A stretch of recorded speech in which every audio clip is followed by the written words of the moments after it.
Ayan yung Indian mango. Parang ganito yung nakita ng kapatid ko sa Cebu na hindi makalabas. Bawal ilabas. Ito yung manggang violet. Indian mango. Ang lalaki. Malaki pa sa kamay ko. Oh, kung anong lapad ng kamay ko. Sila ka ng kamay ko. Bibili akong isa. Tikman ko. Ano yung lasa nito? Itong green. Isang green at isang yung parang mahihinog na. Parang kasi laki na ng papaya to. Magkano kaya ito?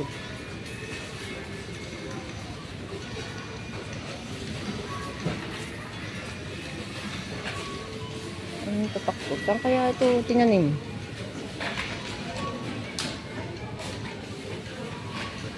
Shoham Company. Shoham.